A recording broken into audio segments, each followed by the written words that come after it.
Risk is an unavoidable factor that you need to consider when investing in any stock on the stock market, and it's something that needs to be managed accordingly. So today I'm going to share with you 3 simple techniques in order to manage risk on your long-term investments.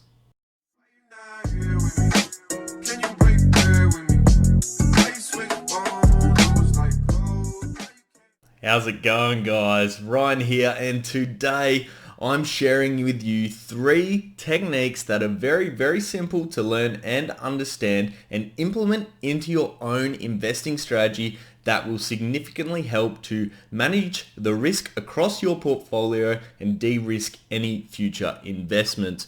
But before we get started, I just want to say a big thank you to everyone on Twitter who's actually helped me out quite a bit today. Basically what's happened is I've been stuck on 93 subscribers for a couple of weeks, and as of the time of recording this video, I'm now sitting at 114 subs, and that's all thanks to the guys on Twitter. I asked for a bit of help and you guys have absolutely blown me away. I'm so surprised with how much support I've gotten from you guys, but it is extremely encouraging, and I hope I keep making content that you guys find valuable, that you guys enjoy. Let me know any feedback down in the comments section below for anything you'd like to see on this channel. Any improvements, any constructive criticism, I'm open to it, guys. So a big thank you for that. And if you do enjoy my videos and you're not already subscribed, please do. Helps me out so much, and like this video for more content. Now, let's get straight into the video. And today we're talking about ways to de-risk your long-term investments. And this is an extremely important factor that you need to consider when investing in any stock. No matter where you invest, whether it be long-term, short-term, in any industry, in a big company, in a small company, there is always going to be risk associated with investing in a share. And this is purely due to the nature of the game. Just because everything's going well at 1 minute does not mean everything's going well the next. And you can see this from things such as world events and global economic recessions and COVID. Those sort of things really affect your portfolio, and you need to manage the risk accordingly. So I use 3 key techniques when investing on the stock market with regards to my long-term portfolio in order to manage that level of risk. So coming in at number 1 is the concept of free carrying.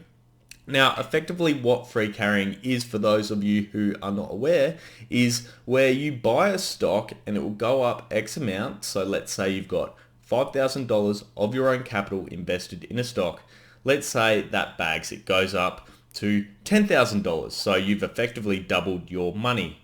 What free carrying is you sell that initial $5,000 worth of shares. So you'd effectively, in this situation, sell half of the shares that you have in this stock.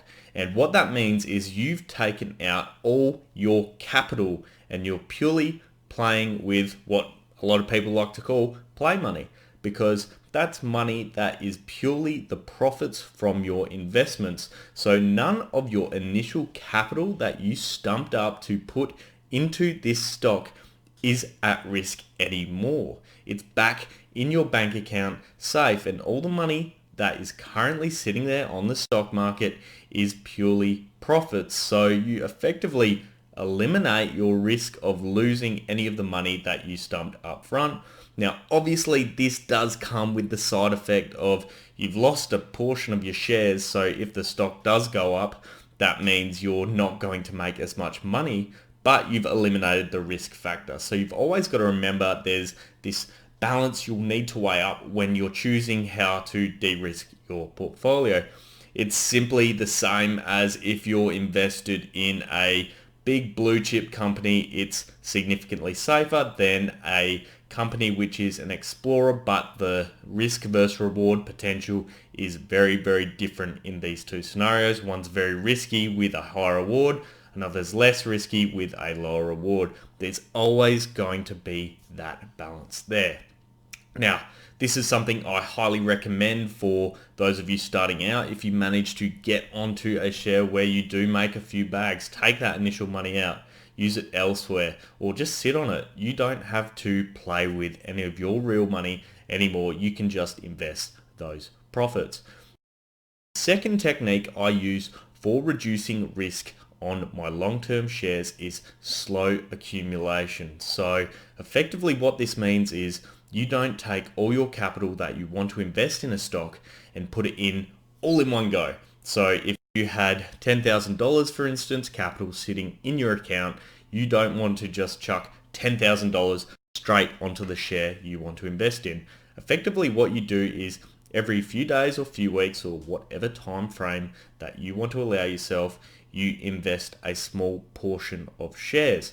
So effectively what that means is you're investing in these shares, a small portion of money, every so often.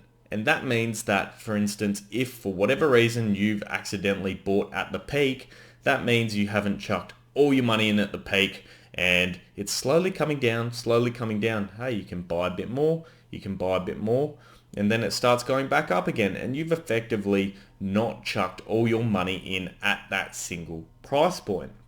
And this effectively allows you to take advantages of dips which are in the market. And when the shares are dipping, you can buy a little bit more, price goes up, cool, price comes back down, buy a little bit more. But remember, the main thing is invest in stocks that are going in an uptrend. You don't want to be doing this in a downtrend because effectively you're still just throwing away money. So just remember, you want to be very, very careful when buying shares when it comes to the trend factor. You want to be very confident in your long-term investments and you want to slowly accumulate them over time to mitigate the risk that is currently at play. Now, coming in at number 3, and this is one that a lot of people talk about, but there's a reason for that. It is extremely important to do, and that is diversification. Never put all your eggs in one basket. I've been there. I've lost $100,000 on a single stock. That was absolutely horrible, and it was one of the biggest learning experiences that I've had on the stock market. And effectively what it taught me was diversification is key.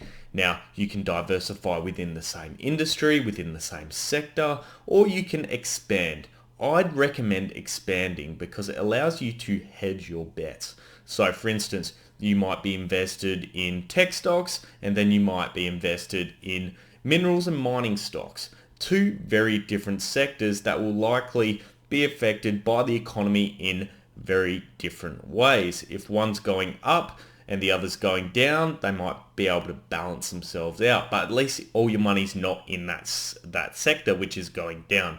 If you want to go down to another level, then investing in the same sort of sector, so the mining sector for instance, you want to diversify from a minerals point of view. So you might invest a bit of money in gold, a bit of money in silver, a bit of money in lithium, all different types of materials. And you want to do this across the board. And obviously when you're first starting out with your investing, you're not going to have a lot of capital sitting there. So eventually what you want to do is start accumulating different industries, different types of shares over time, and this will help allow you to diversify your portfolio. And this is one of the beauties of going back to the concept of free carrying. So for instance, you may have jumped in that gold stock, which is going absolutely nuts at the moment. You pulled out your initial capital and you're free carrying. Then you look, oh, silver looks like it's going up as well. I'm going to chuck my capital in there. Bang, that goes up as well. Sell that again, free carry. And then you can go into something else. Oh, I want to go into the marijuana industry, for instance. And you get into that, and then you're in a completely separate industry. But then with your initial two investments, you're in two different sectors within the same industry. So you've effectively minimized your risk by not putting all your eggs into one basket. And those three tips combined are some really easy things that you guys can do in order to de-risk your long-term investment portfolio and increase your chances over a long period of time for success. And these are things that genuinely do work, and they're very, very, very simple to implement. And with that, guys, I really hope you did enjoy the video. As I mentioned at the start, if you've got any recommendations for what you'd like to see, put them down in the comments section below. Or if you've got any comments about some techniques that you guys use in order to de-risk your portfolio, chuck them down in the comments section as well. Please remember to like and subscribe, guys, and I hope you have an awesome day. See you next time. Cheers.